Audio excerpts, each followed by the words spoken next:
Nigeria. Why Christians are being massacred in Nigeria. Why is the global community silent?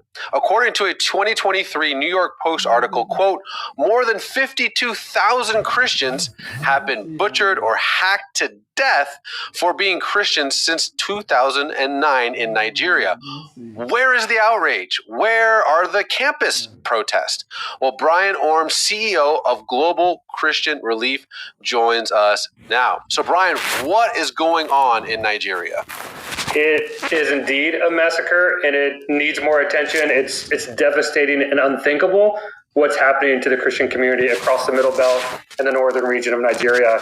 And I've been in the field with believers there and seeing firsthand what is happening across that region, which again, it's hard to wrap our minds around, but it's happening every day. And again, we just had an attack over the past week on Palm Sunday as well, too, that was devastating.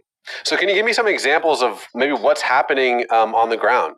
Yeah, so there's a number of different Islamic extremist groups. It could be Boko Haram, Fulani militants who've been radicalized, Islamic State of West Africa Province, another kind of Al-Qaeda spinoff.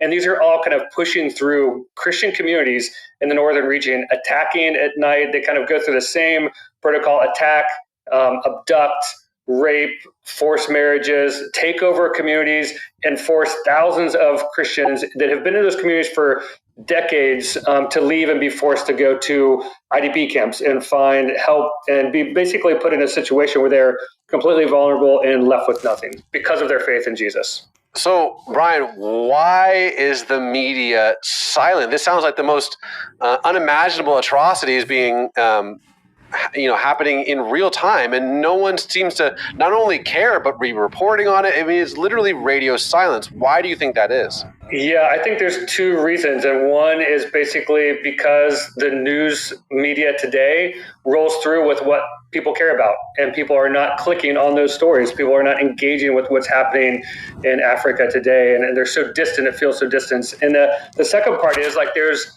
conflict. Many media outlets feel like, hey, this is not a religious conflict, it's a socioeconomic or it's a ethnic conflict. But from our context in the field, from seeing it firsthand, it is a targeted religious persecution that's happening across the Middle Belt in the northern region of Nigeria to wipe out Christians and replace their communities with Islamic communities.